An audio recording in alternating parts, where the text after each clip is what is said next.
मित्रांनो, आज मी एक खूपच पौष्टिक आणि हेल्दी रेसिपी घेऊन आलेली आहे. हे आहे अख्खी उडद आणि मुगाची डाळ. 1 वाटी अख्खी उडद आहे आणि 1 स्पून मुगाची डाळ आहे. दोन्ही मी चांगलं तूप घालून थोडंसं चांगलं मी ह्याला ब्राउनिश होईपर्यंत भाजून घेते. आता याची आपण ना खीर बनवणार आहोत.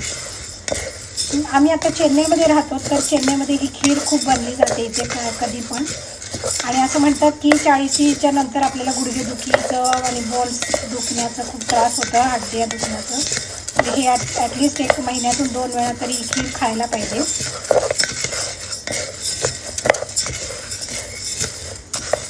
आता हे चांगलं असं परततच राहायचं, नाही तर करपून जाते डाळ.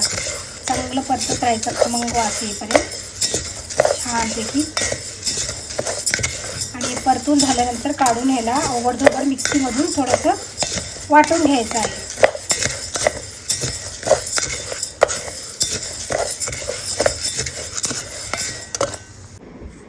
तर बघा, हे आता हे जे ओबडधोबड मी वाटून घेतलेलं आहे, जास्त बारीक केलेले नाही आहे पीठ.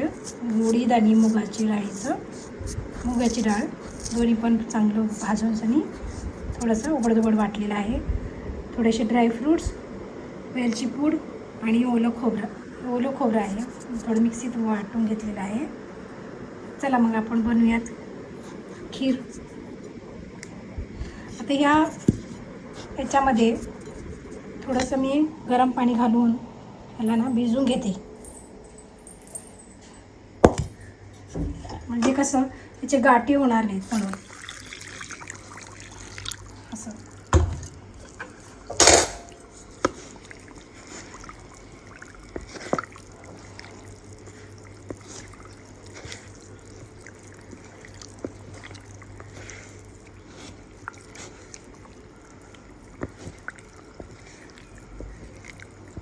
आणि हे आपल्याला शिजवायचं आहे आता. ओके,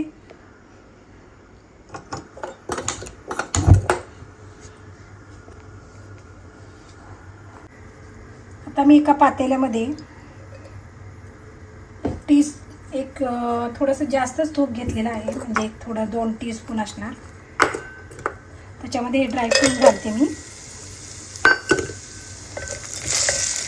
असे फ्राय करून घेते ड्रायफ्रूट.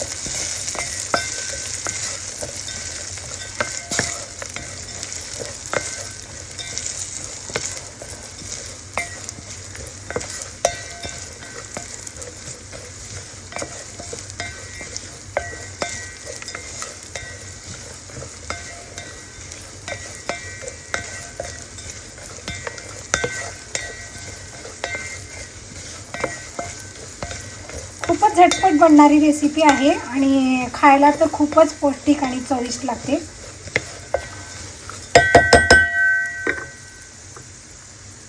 आता हे थोडेसे ब्राउनिश झालेले ड्रायफ्रूट आणि याच्यामध्ये हे जे आपण करून ठेवलेलं आहे मुगाच्या डाळीचं,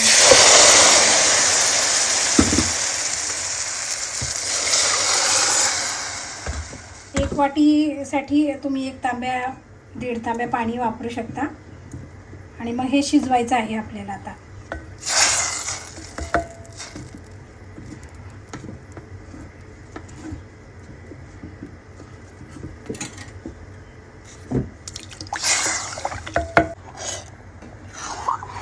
मधून ह्याला ना थोडंसं हलवायला पाहिजे, नाहीतर हे सगळी डाळ खाली चिपकते आणि याला डाग लागतं.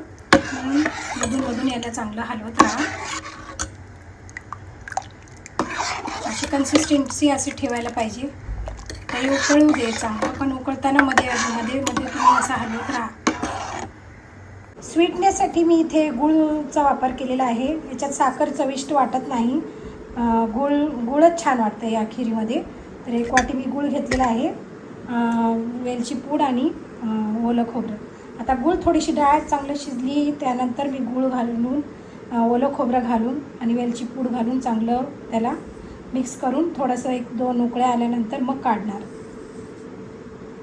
तर आता बघा आपली खीर चांगली अशी शिजलेली आहे. छानपैकी शिजलेली आहे. तर शिजल्यानंतर मी याच्यामध्ये गूळ घालते. 1 वाटी गोड. तुमच्या आवडीनुसार, तुम्हाला जास्त गोड नको असेल तर तुम्ही गोड कमी करू शकता. याच्यामध्ये हे वेलची पूड आहे आणि थोडंसं ओलं खोबरं. ओलं खोबरं तुम्ही किसून पण थोडंसं घालू शकता याच्यामध्ये.